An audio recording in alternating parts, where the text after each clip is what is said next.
Hello students, गेल्या लेक्चरला आपण लॉज ऑफ केमिकल कॉम्बिनेशन हे डिस्कस केलं होतं. The first law of conservation of mass, second law is the law of definite proportion and third law is the law of multiple proportion. Laws of chemical कॉम्बिनेशनमध्ये first जो law बघितला, law of conservation of mass. Law of conservation of mass तो कोणी discover केला, तर law of conservation mass is discovered by the Antoine Lavoisier. And that is the statement of a law of conservation mass is the mass is neither created nor destroyed during chemical combination of a matter. The first law of conservation mass is defined as the mass is neither created nor destroyed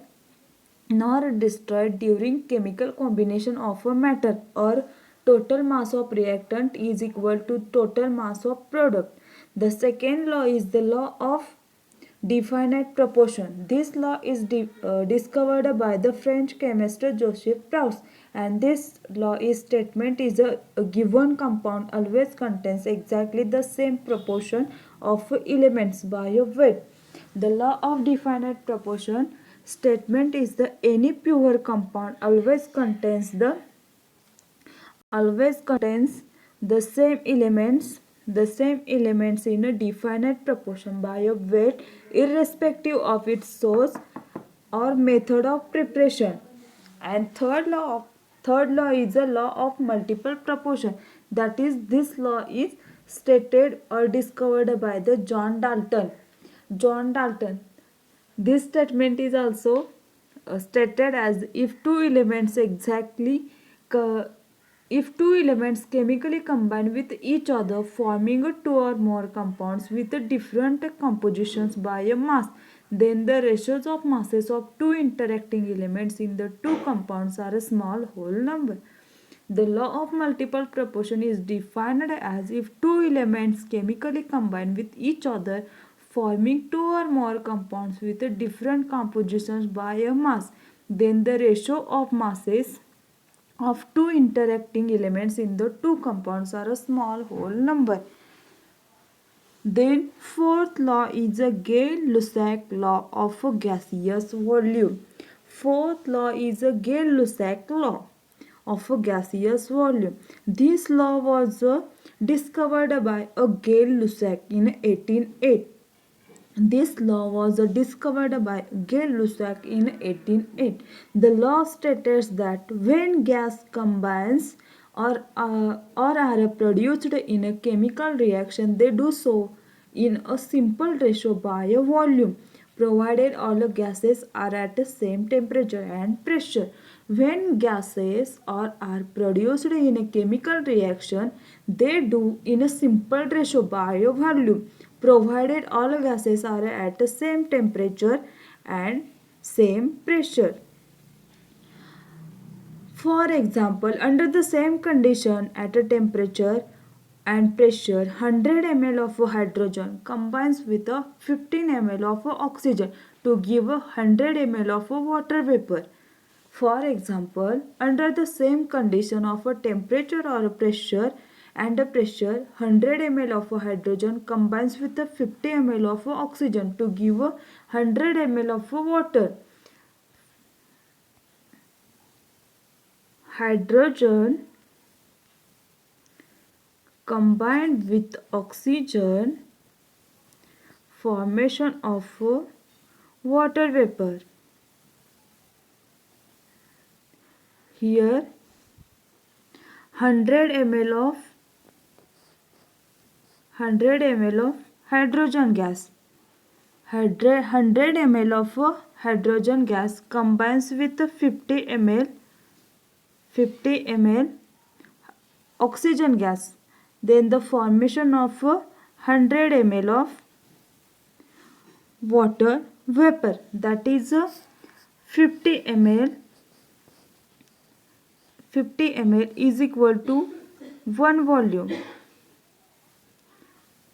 100 ml that is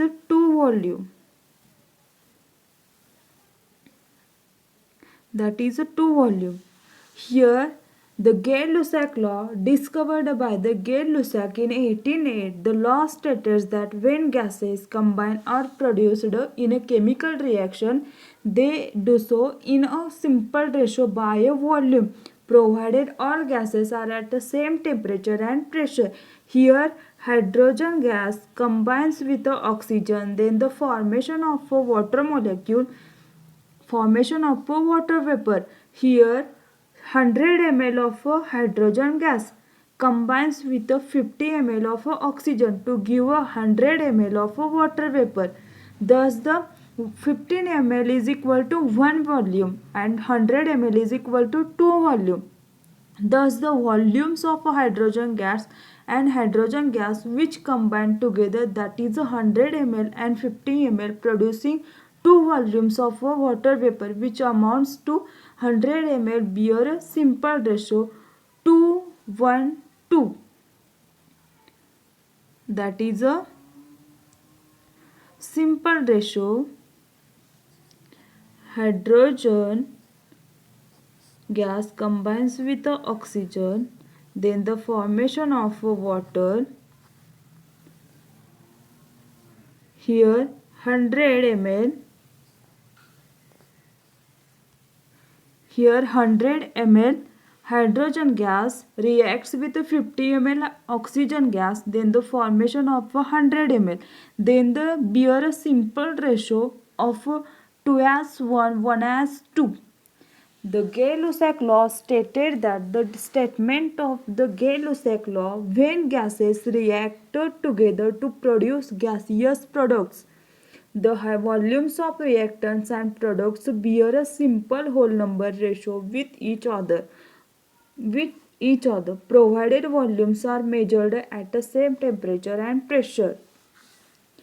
Gay-Lussac law, discovered by the Gay-Lussac. काय त्यांनी केलेलं आहे, दोन gas जेव्हा combine होतात at the same temperature and same pressure, then ते जेव्हा combine किंवा ते फॉर्म होतात तेव्हा त्यांच्यामध्ये एक सिंपल रेशो हा फॉर्म होतो. इथं काय झालेलं आहे, 100 ml hydrogen combine 50 ml oxygen सोबत झालेलं आहे. तिथं फॉर्मेशन काय झालं तर वॉटर वेपर फॉर्म झालेला आहे. तर 50 ml is equal to 1 volume, 100 ml is equal to 2 volume. Here the simple ratio is the 2:1, 1:2. This is the ratio of water vapor form. Under the same condition of temperature and pressure, 1 liter of nitrogen gas combines with 3 liter of hydrogen gas to produce 2 liter of ammonia gas. Where the second example, under the same condition of temperature and pressure, 1 liter of nitrogen gas combines with 3 liter of hydrogen gas to produce 2 liter of ammonia gas. Nitrogen gas plus hydrogen gas is form ammonia gas. Nitrogen gas, for example, nitrogen combines with the oxygen, formation of ammonia gas. 1 liter nitrogen combined with 3 liter hydrogen gas to form 2 liter ammonia gas. Then the ratio of this reaction 1:3, 3:2. 1:3, 3:2. Here 1 liter of nitrogen gas combines with 3 liter of hydrogen gas to produce 2 liter of ammonia gas.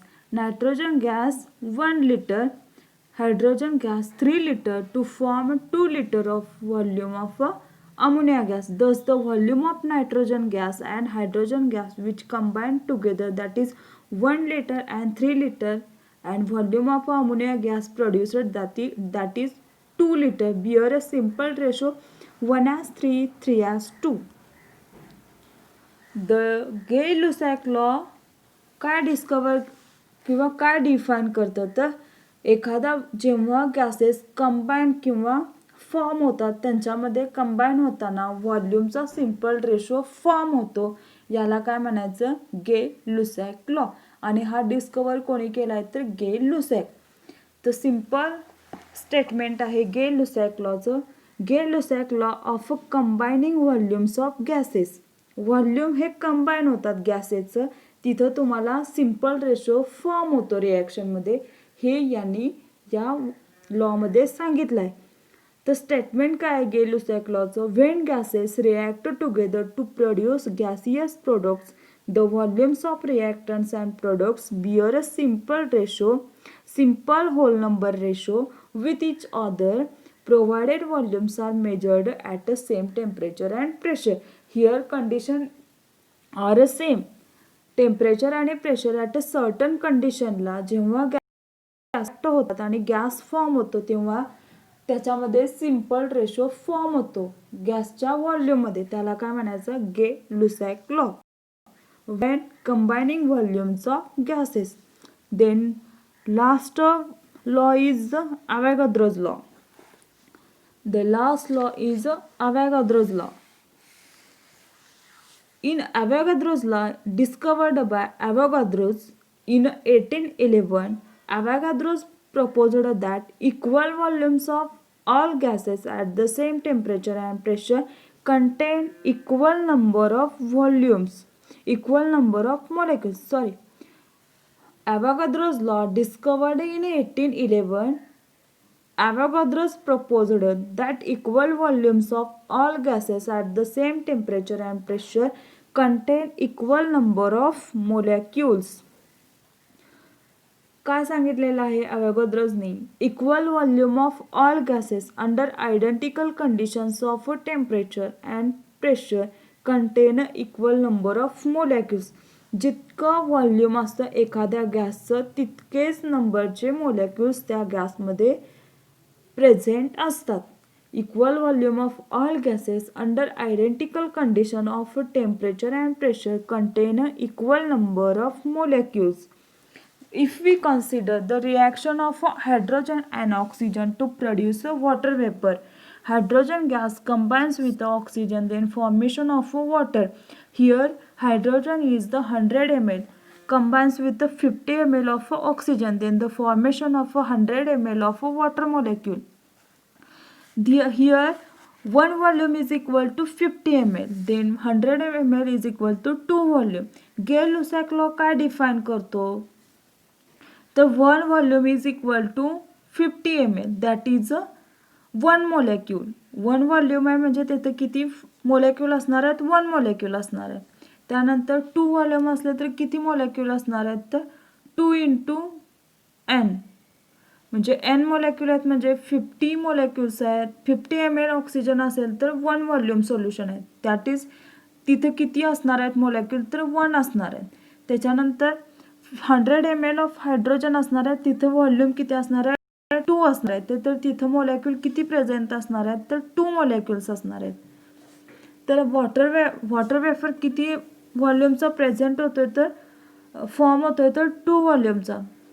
आणि volume किती mlचं आहे तर 100 mlचं आहे. तिथं molecules किती असणार आहे, 2 molecules. We see that the two volumes of hydrogen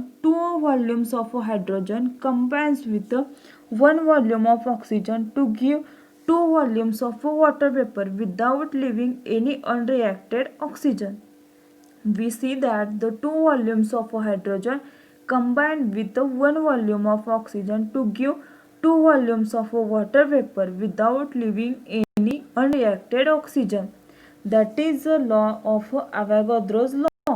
Avogadro's law is defined as equal volumes of all gases at the same temperature and pressure contain equal number of molecules.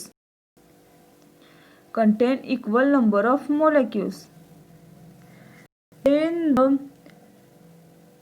according to Avogadro's law, if one volume contains n molecules, then the 2n molecules of hydrogen combining with the n molecules of oxygen to give 2n molecules of water. N is the molecules present at oxygen Then 2n molecules are present in hydrogen. Then the formation of 2n molecules in the water vapor, that is called as Avogadro's law.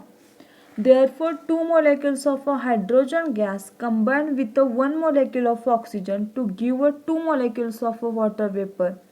Avogadro could explain the above result by considering the molecules to be polyatomic. If hydrogen and oxygen were considered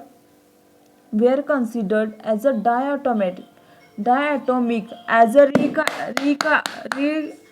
recognized now, then the above results are easily understandable.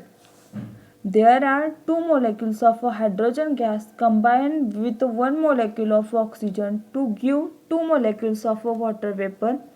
Avogadro could explain the above result by considering the molecules to be polyatomic. Hydrogen and oxygen are polyatomic or diatomic molecules. Hydrogen and oxygen were considered as a diatomic molecules. तर 5 law आहेत, ज्याच्यामध्ये पहिला बघितला तो law of conservation of mass, second आहे तो law of डिफायनेट proportion, third आहे तो law of multiple proportion, fourth आहे तो गेल लुसॅक लॉ ऑफ गॅसियस व्हॉल्यूम और combining gaseous volume, and fifth जो आहे तो ॲव्होगाद्रोज लॉ. तुम्हाला एक्झामला शॉर्ट आन्सरला 2 किंवा 3 मार्क्ससाठी या 5 लॉपैकी एखादा लॉ तुम्हाला विचारला जातो. तर लॉचं डिफायनेशन म्हणजे डिफाईन स्टेटमेंट त्याच लॉचं आणि तुम्हाला फॉर एक्झाम्पल लिहिता यायला हवं. त्यामुळे तुम्हाला स्टेटमेंट 5ही लॉचे माहीत असायला हवेत. तर 5 laws are chemical laws of chemical कॉम्बिनेशनचे 5 लॉ आहेत. तर तुम्हाला ते 2 किंवा 3 मार्काला विचारले जातात. तर तुम्हाला इथं फिगर 1.5 मध्ये काय दिलेलं आहे तर 2 volume of hydrogen react with 1 volume of oxygen to give 2 volumes of water vapour. For example, hydrogen gas react with oxygen, then formation of water. Here hydrogen gas काय आहे तर डायॲटॉमिक आहे. इथं दोन हायड्रोजन कंबाईन होतात कोणासोबत तर oxygen सोबत. इथं एकच मोलेक्युल आहे ऑक्सिजनचा आणि इथं हायड्रोजनचे 2 आहेत. तर हायड्रोजनचे 2 मोलेक्युल कंबाईन काय होतात तर ऑक्सिजनच्या 1 मोलेक्युल सोबत आणि तेव्हा फॉर्मेशन ऑफ वॉटर मोलेक्युल किंवा वॉटर वेपर. 2 हायड्रोजन जेव्हा कंबाईन होतात कोणासोबत तर ऑक्सिजन सोबत, then the formation of water molecule. तेव्हा इथं हायड्रोजन काय आहे तर डायॲटॉमिक मोलेक्युल आहे आणि ऑक्सिजन हा एकटा आहे. 2 हायड्रोजन जेव्हा एका ऑक्सिजन सोबत कंबाईन होतात तेव्हा काय फॉर्म होतं तर वॉटर मोलेक्युल हा फॉर्म होतो.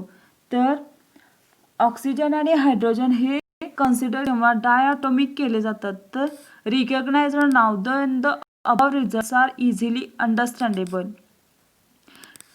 Figure 1.5 2 volume of hydrogen react with 1 volume of oxygen to give 2 volumes of water vapour. Then the next point is Dalton's atomic theory. Dalton's atomic theory. Atom म्हणजे काय? Atom म्हणजे काय माहिती आहे का definition? Matter consists of tiny and indivisible particles are called atom. प्रत्येक matter हा कशाने बनलेला आहे तर ॲटमने बनलेला आहे. त्याला काय म्हणायचं तर ॲटम. तर Dalton's atomic theory in 1808, Dalton published a new system of chemical philosophy in which he proposed the following features which later become a Dalton atomic theory. Dalton atomic theory एक्झामला विचारले जातात 2 किंवा 3 मार्काला आणि याच्यावरती CETला पण क्वेश्चन विचारले जातात. तर त्यांनी काय डिस्कवर केलेलं आहे तर every matter consist of a tiny indivisible particles called atoms. Then second आहे तो all the atoms of given elements have identical properties including mass. Atoms of different elements different in mass. Third आहे compounds are formed when atoms of different elements combine in a fixed ratio. And fourth, chemical reactions involve only the recognizer of atoms. First काय आहे, matter consists of a tiny indivisible particles called atoms. Second आहे, all the atoms of a given elements have identical properties including mass. Atoms of different elements different in the mass. For example, हा matter आहे, हा कशाने बनलेला आहे तर ॲटमने बनलेला आहे. हा मॅटर आहे आणि हा कशाने बनलेला आहे तर मॅटर आहे. आणि मॅटर आहे हा कशाने बनलेला आहे तर ॲटमने बनलेला आहे. प्रत्येक ॲटममध्ये डिफरंट एलिमेंट्स असतात डिफरंट मासने. हायड्रोजनचा मास किती आहे 1. ऑक्सिजन मास किती आहे 16. नायट्रोजनचा मास आहे 14. त्यानंतर तुम्हाला असे हायड्रोजन ऑल एलिमेंट्सचे तुम्हाला मासेस ॲटॉमिक मास किंवा ॲटॉमिक वेट हे माहीत असायला हवेत. मग all the atoms of a given elements have a identical properties including mass. Atoms of different elements different in mass. Compounds are formed when atoms of different elements combined in a fixed ratio. Compound जेव्हा form होतात, atoms दोन different elements आहेत आणि compound हा form होतो, तर त्याच्यामध्ये fixed ratio हा फॉर्म होतो. आत्ताच आपण पाहिलं थर्ड लॉ आहे तो लॉ ऑफ मल्टिपल प्रपोर्शन किंवा लॉ ऑफ डिफायनाईट प्रपोर्शन. याच्यामध्ये तेच सांगितलं आहे की कंपाऊंड जेव्हा फॉर्म होतो त्याच्यामध्ये जेव्हा एलिमेंट्स कंबाईन होतात, जेव्हा डिफरंट एलिमेंट कंबाईन होतात तर तिथं फिक्स्ड रेशो हा फॉर्म होतो. कंपाऊंड जेव्हा फॉर्म होतो तेव्हा तिथं व्हॉल्यूमचा रेशो फॉर्म होतो किंवा त्याच्यामध्ये मोलेक्युलचा रेशो फॉर्म होतो. हे कशावरून ठरवलं आहे तर डाल्टन्स ॲटॉमिक